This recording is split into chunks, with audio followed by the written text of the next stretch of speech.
Coming to you live from the basement. This is brand new location, the new workstation of Juice Boys podcast. Welcome back, everybody.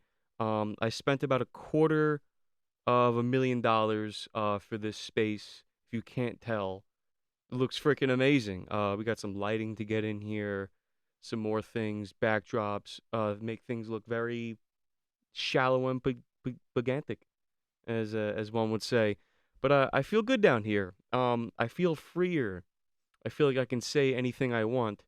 I have the bookshelf behind me. It makes me look very, very smart, and there's no denying my education level now that I have this bookshelf behind me. And now I can talk about this, the economic state of of the world, actually, not just the nation, but the whole world.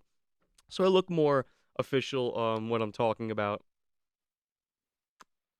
But I want to get right into business today. It's really good to be back. Middle of November, time's moving fast, as people would say, but actually, on the contrary, it moves the same all the time. At least so one would think. So I got a few things to get into today. It's been great. The weather's been warm. It's all you can really ask for. I mean, would you rather it be freezing cold at this time or warm? Global warming, global cooling, whatever you want. I'd rather be hot than cold. It's much easier to cool off than it is to get warm. Because even if you're outside on the coldest days and you are bundled up head to toe, if you're in a bad spot, you can get cold. You got to keep moving, all that junk. But if it's hot, just get naked. Find some shade. You could find some shade. You could jump in a pool. If you're in a desert, different situation, I understand. But I don't know. Maybe you can even like bury yourself in the sand.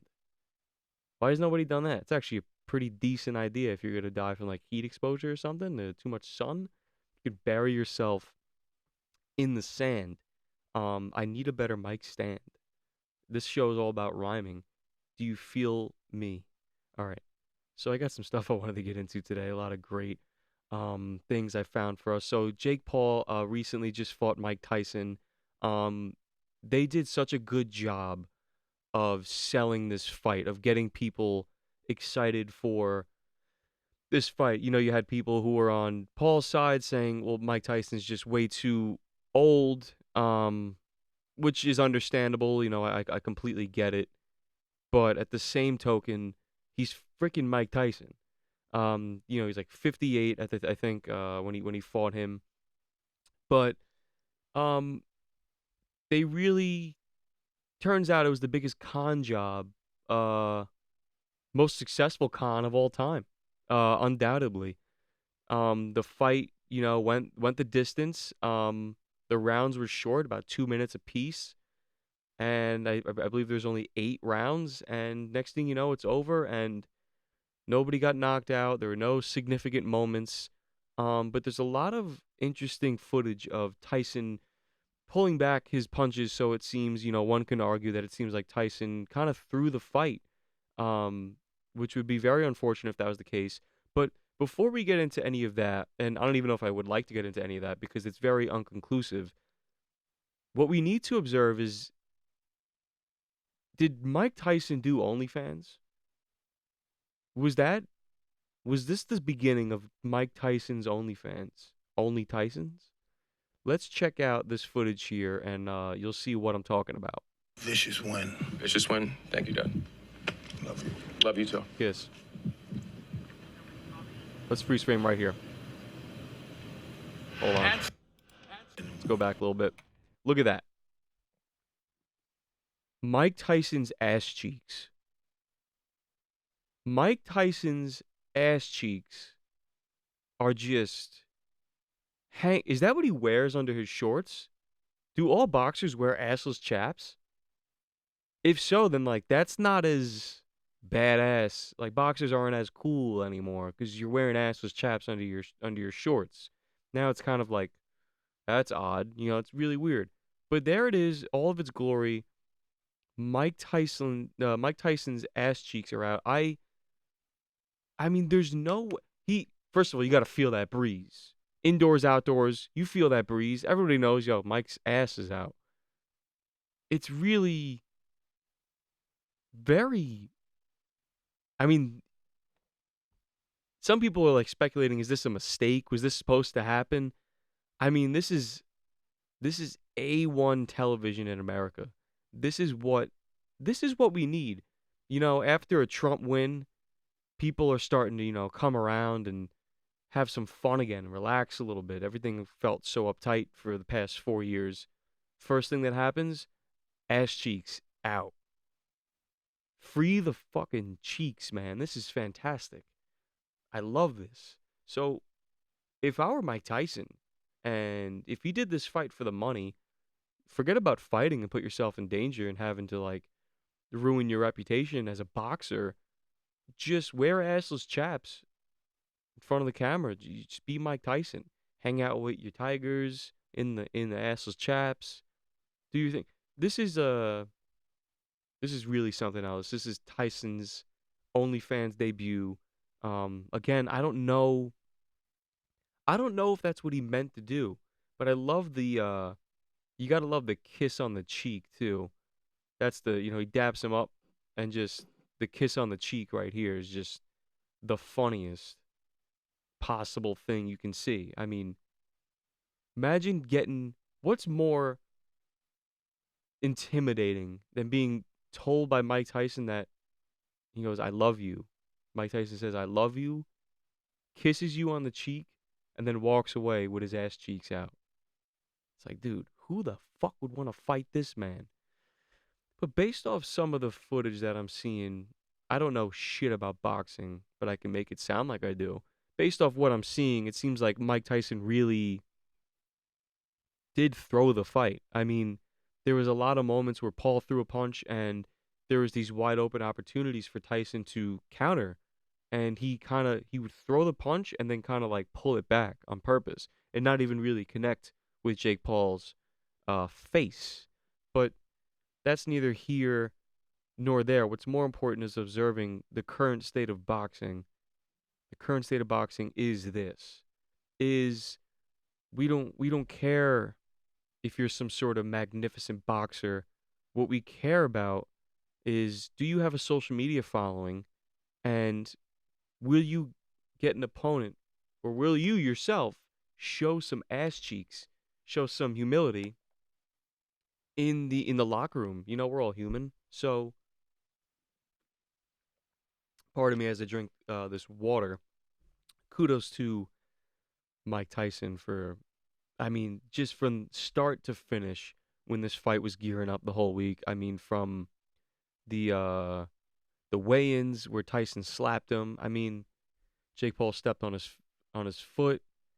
I mean, it's very that's what really got things going because going into it everybody was kind of there was murmurs about it. People were talking about the Mike Tyson fight versus Jake Paul, but not to the extent as they were afterwards when Mike Tyson slapped him. And this was one of the biggest cons ever. This was held at AT&T Stadium in Dallas, Texas, where the Cowboys play. 73,000 people arrived at that stadium in attendance for this show, and I think it was something they did it on Netflix. So it was about 130 million people, um, worldwide watching Mike Tyson's ass cheeks. I stayed up for the whole thing. That's when I should have went to bed. When we saw the ass cheeks, that was time to turn off the programming because you should have known, and I should have known myself, that it wasn't gonna get any better. It was definitely not gonna get any better than those ass cheeks, man. It's fantastic. I'm just so glad to be alive in this era. This was not happening at any other time in history. Like name a better time than right now.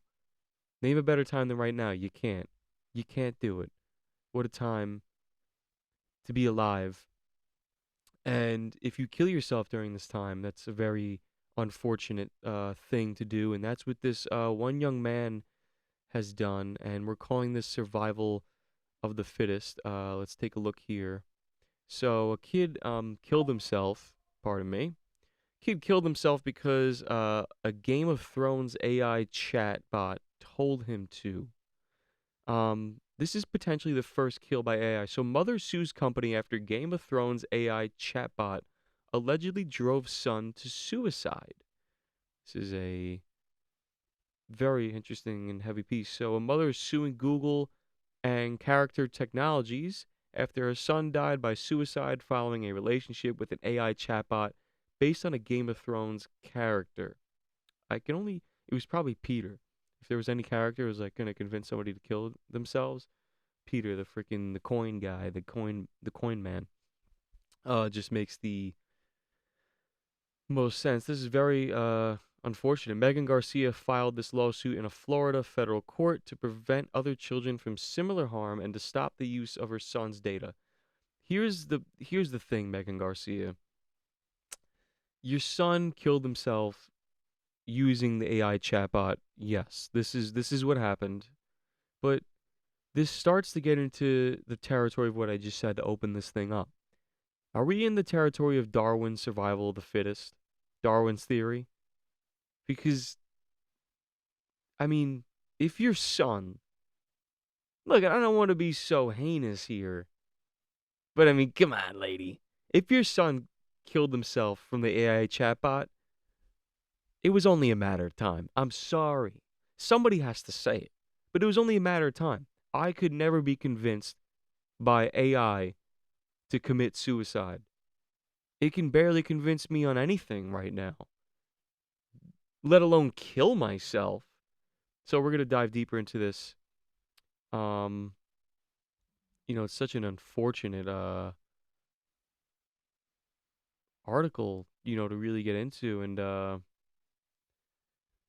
you just hope that this mother is okay. And we have a little bit of a video on this. Let's check it out here. So this case is about a 14-year-old teenager named Sewell Setzer who engaged in a months-long relationship with an AI chatbot that his Months. family said was a intensely sexual relationship, Oh, and that the chatbot ultimately drove this teenager into depression, and that he ultimately killed himself in February of this year.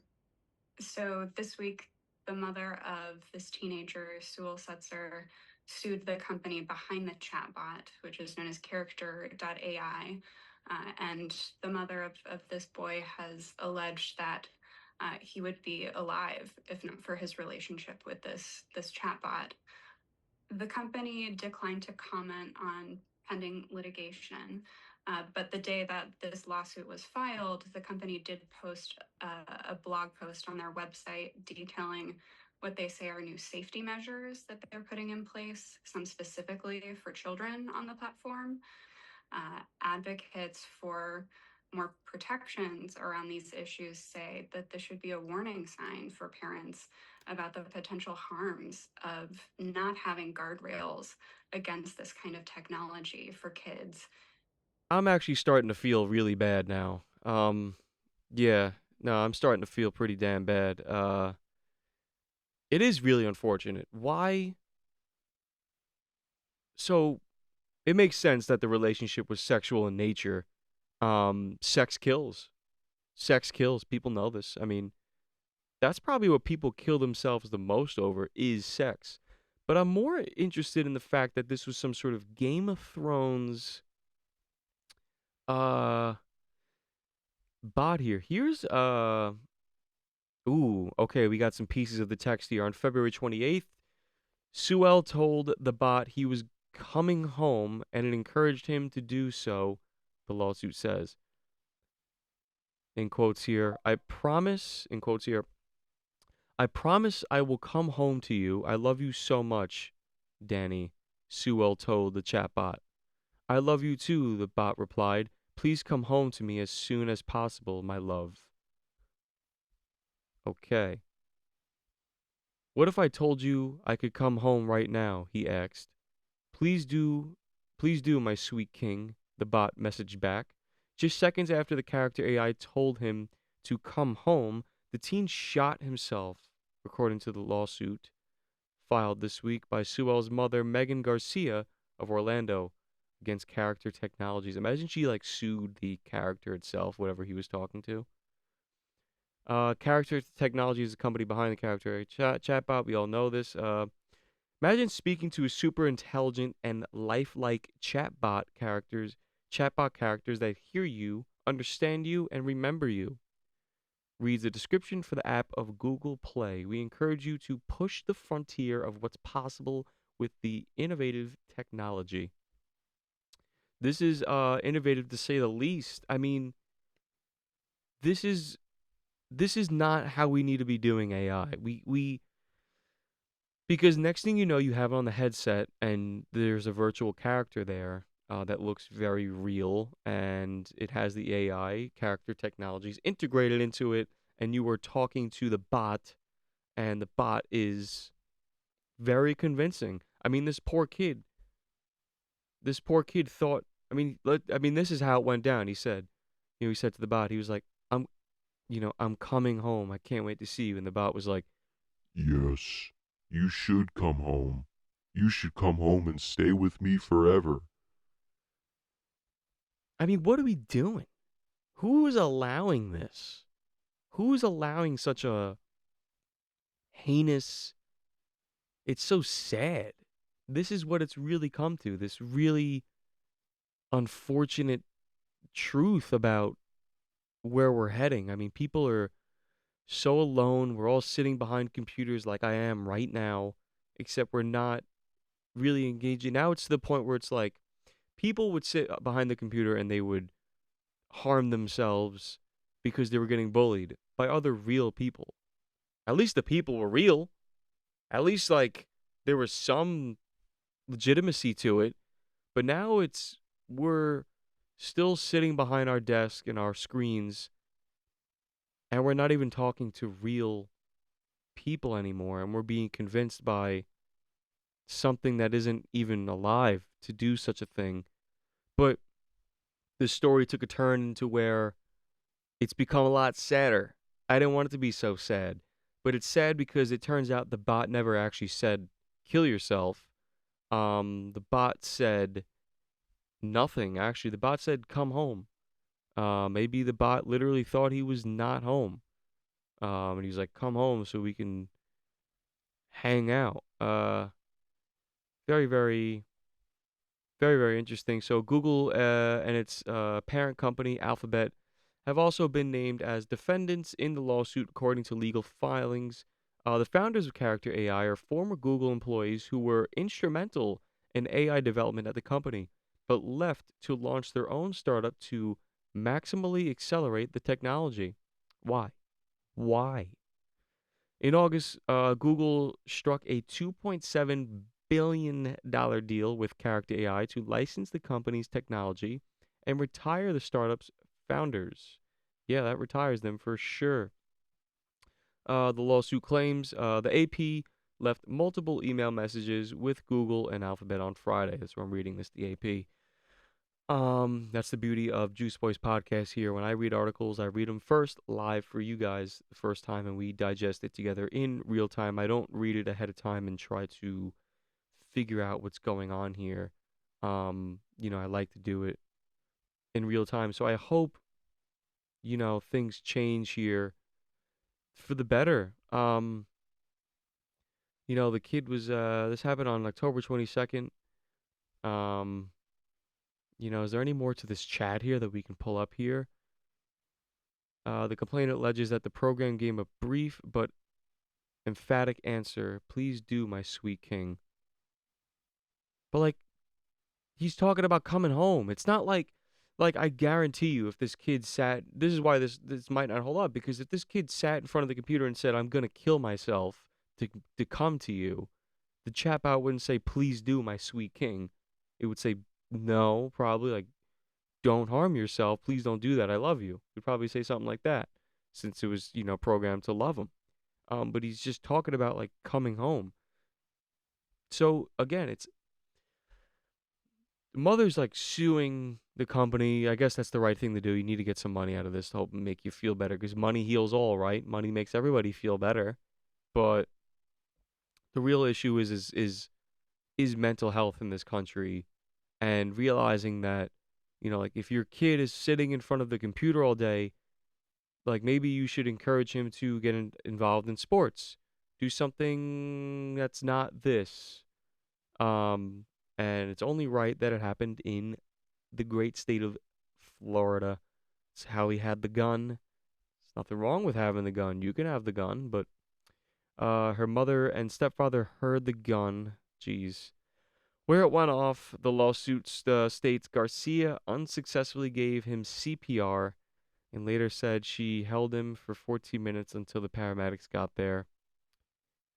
One of the other brothers saw him covered in blood in the bathroom. This is People's Magazine, by the way. This is People Magazine. What a lighthearted story here. But it just goes a long way. I might get involved in this chatbot. We might do a review here on Juice Boys Podcast and see what character AI's got going. I might do a chatbot with Super Mario Bros. Get to talk to Mario and Luigi, the whole gang, grow close with them. And I'll do an experiment because there's a guarantee. I mean, maybe it will be so depressing I'll want to harm myself to some degree. But that's neither here nor there. This is survival of the fittest, baby. And if you're getting killed by the AI this early in the game, I don't know. I don't know if you're gonna last.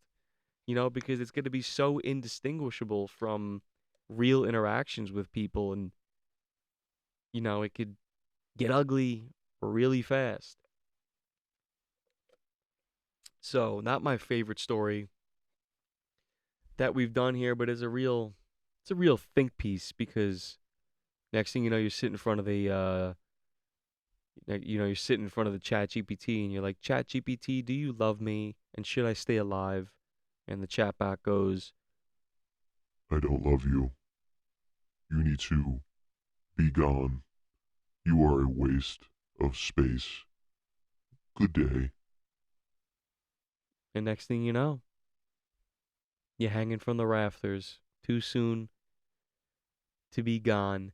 The Sopranos came back for a surprising ninth season. I believe it ended on 8 or 7. The Sopranos is back, but it looks a little different. Let's take a look here, see what I'm talking about. What are these? Oh, mind your friggin' manners, too. It's me, Ma. What are you doing here? What do you mean, what am I doing here? Came to see you. Huh? Hey, Ma. Fiori. I'm not dead, unfortunately for some. I can't risk it. I can't risk you. I'm all you got. If something happened to me... Stop talking! Oh, Ma, you gotta stop. You gotta stop with this black poison cloud all the time, because I can't take it anymore. Oh, poor you. Yeah. Yeah.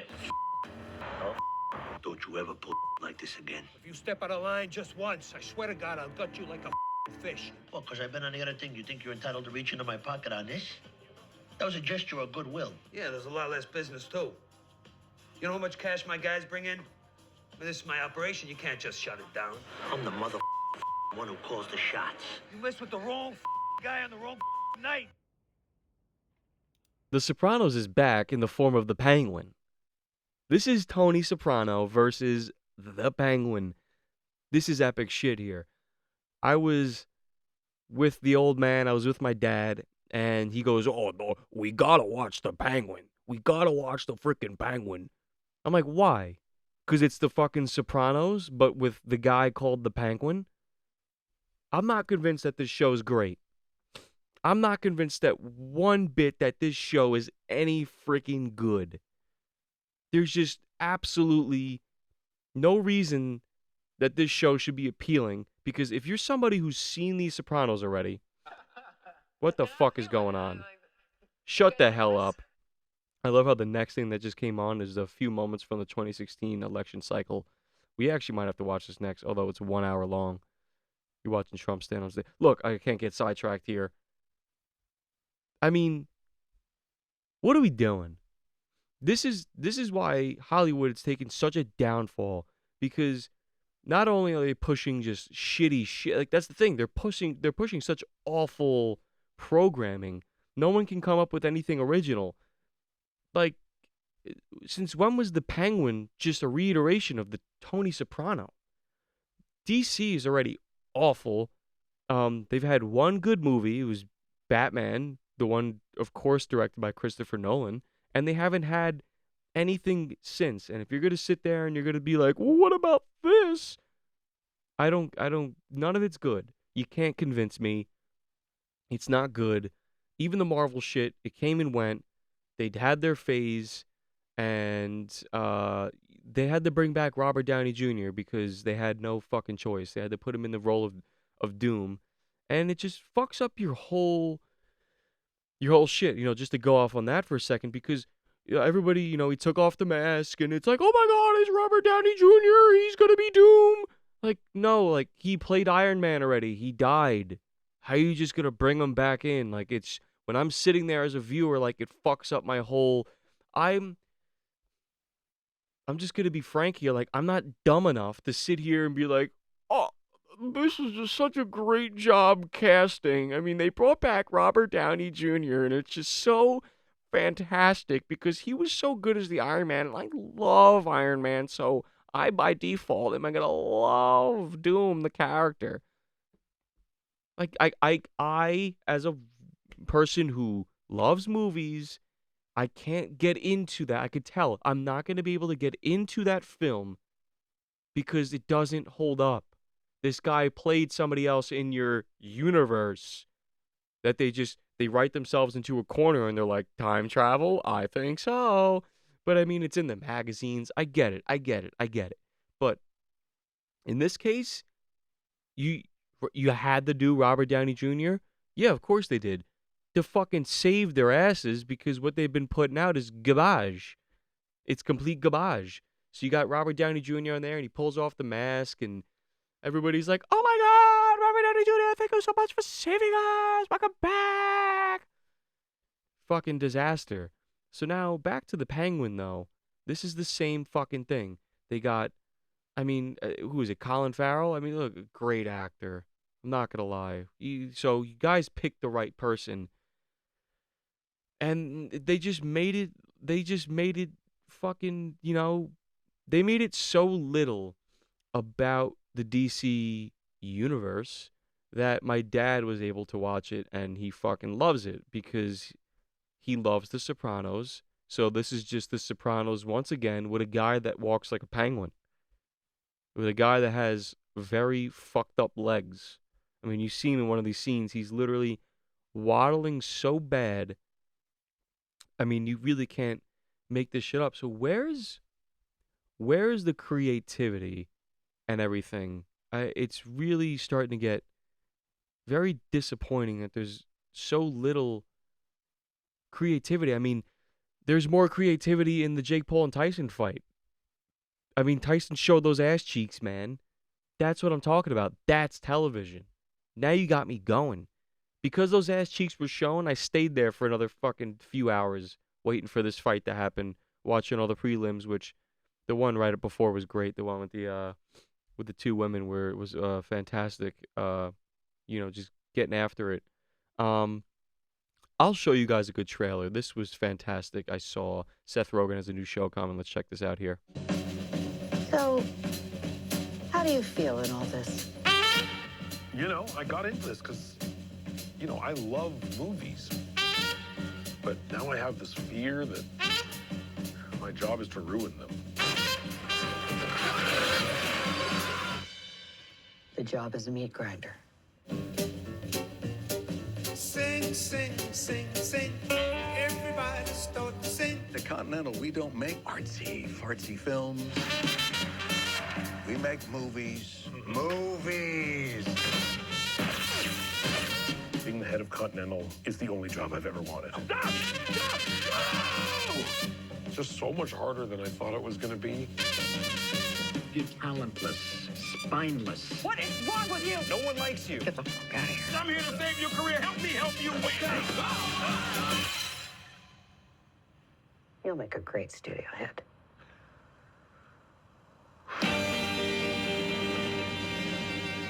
The studio, Apple TV, original. comes in March next year. Hollywood, where dreams go to die. That's the caption they wrote. And this is fitting. This makes sense now, given the current situation of what's going on with movies and film. No one likes anything that comes out. I can't tell you the last time I wanted to go to the movies. And last time I wanted to go to the movies to see a good film was Oppenheimer. And people were going to see Barbie. And, I didn't see Barbie. I saw Oppenheimer. I'll never see Barbie. Not my cup of tea. But still, that's the last time people went out to go see a good film. It's been some time now. Something like that looks great and speaks to what's going on right now. People can't make a good fucking film if their life depended on it. And this is a show. Maybe it's a movie.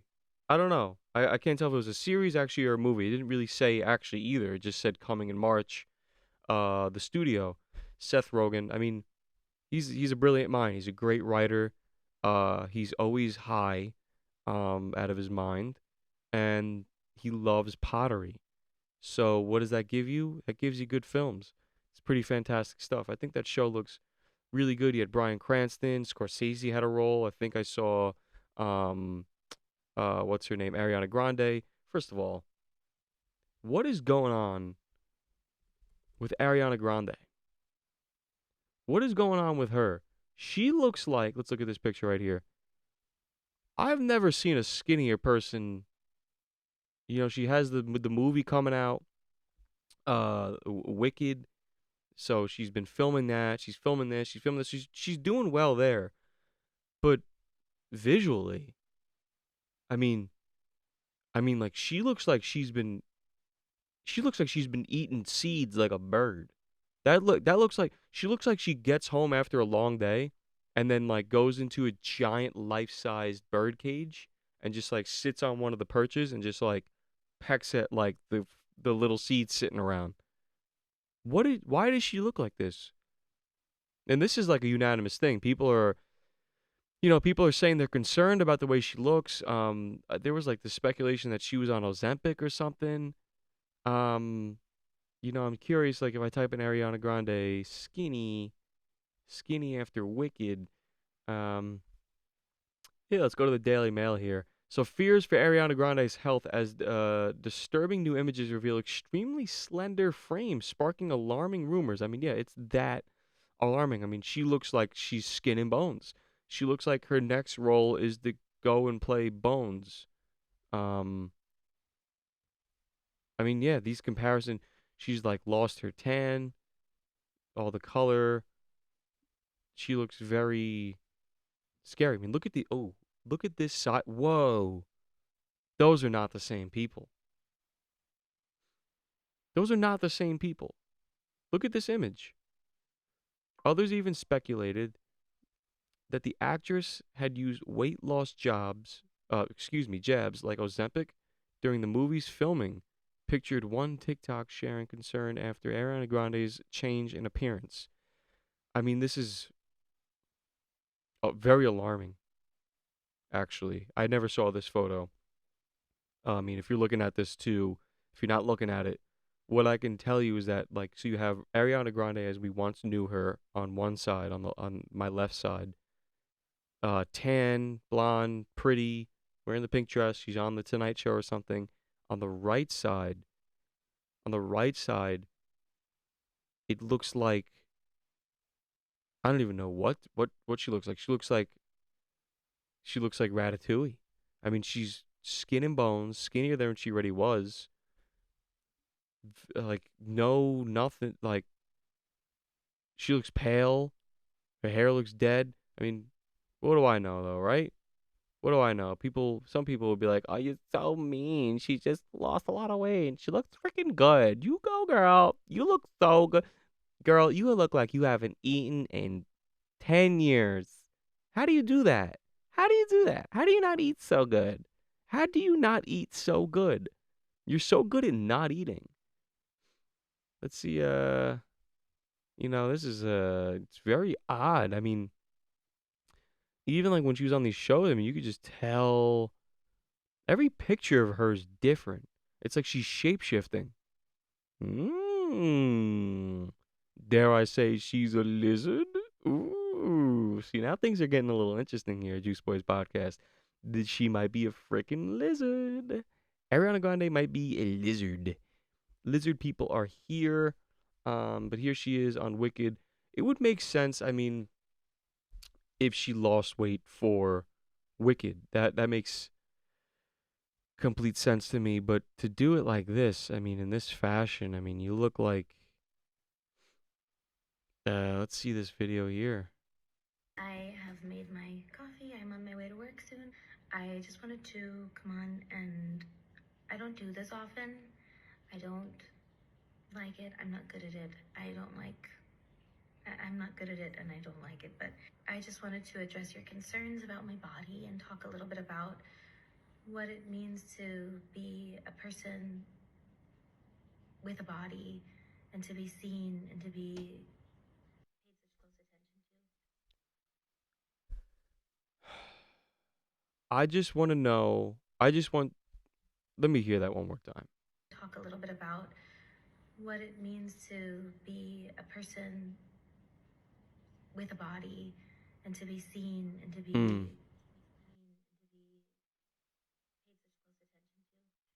What it's like to be a person with a body and to be seen and be paid such close attention to. These are our some people's idols, and people look up to this. Let's continue here.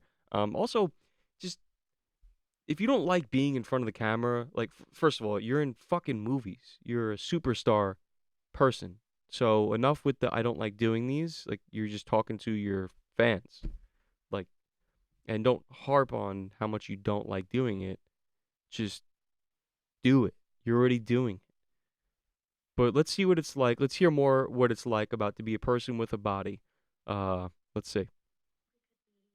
I think we could be, I think we should be gentler and less comfortable commenting on people's bodies, no matter what. If you think you're saying something good or well intentioned, whatever it is, healthy, unhealthy, big, small, this, that, sexy, not sexy, I don't, we just shouldn't, we should really work towards not doing that. We should really work towards not observing not only our surroundings and what's going on, and we should be naive to everything actually, but especially with other people. We should not observe if somebody is overweight or if somebody looks so skinny to the point that looks like they might be I don't know, dying, bulimic. I hope that's not the case. Um, that would be really upsetting, and that's a very tough thing to go through.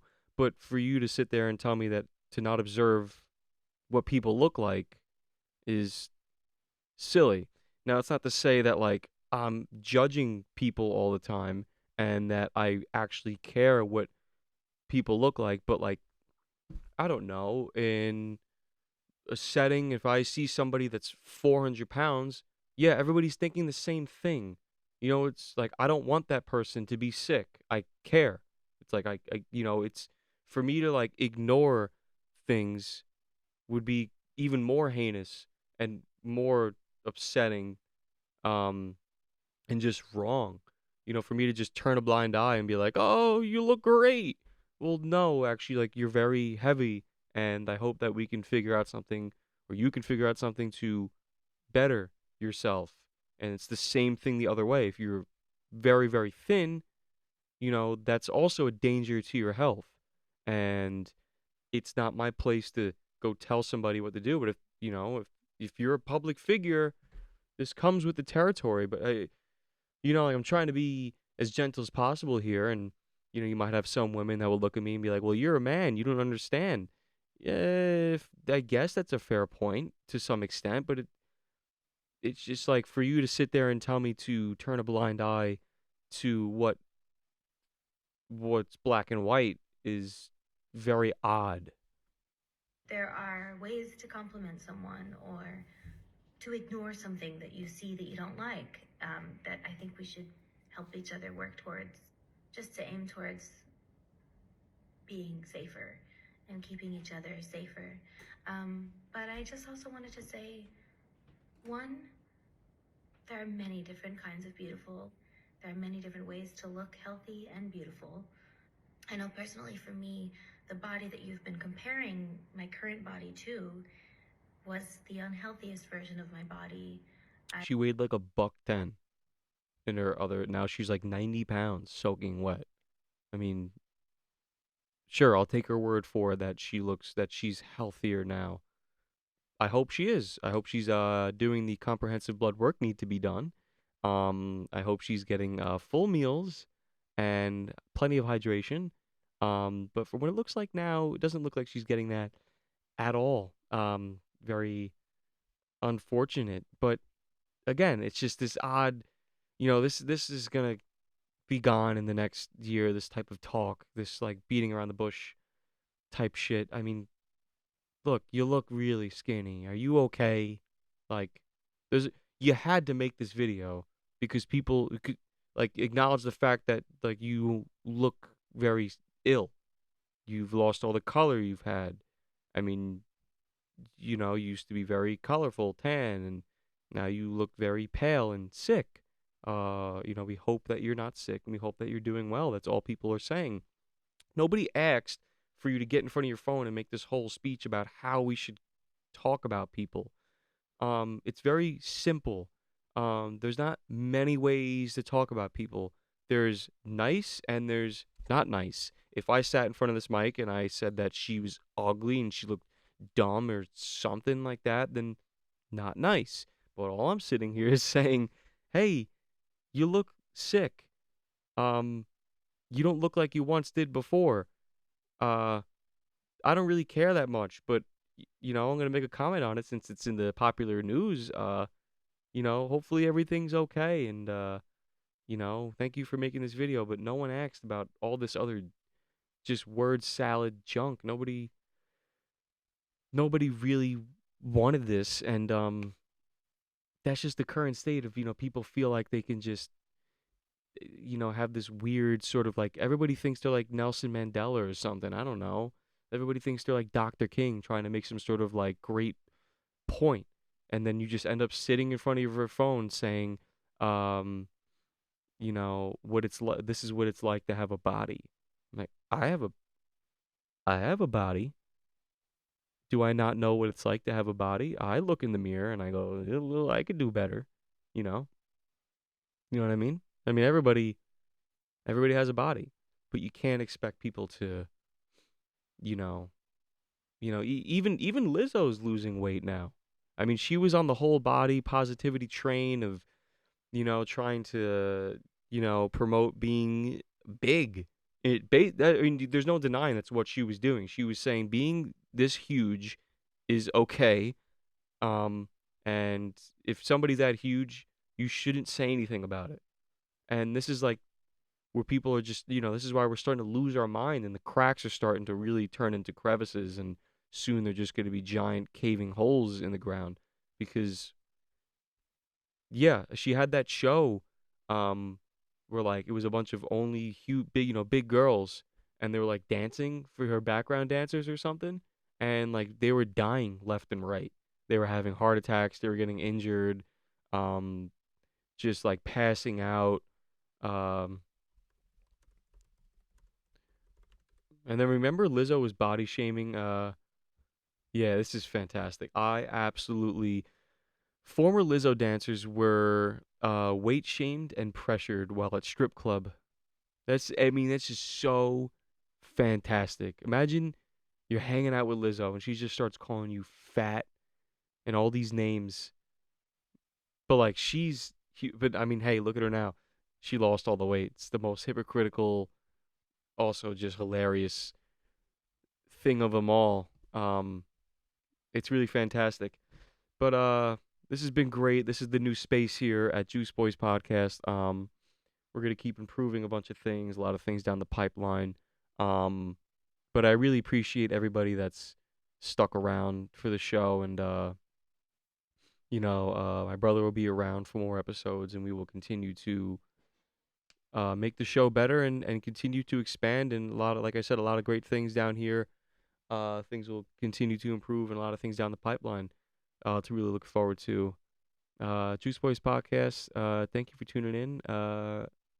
And if you stayed, good afternoon, good evening, and good night. See ya.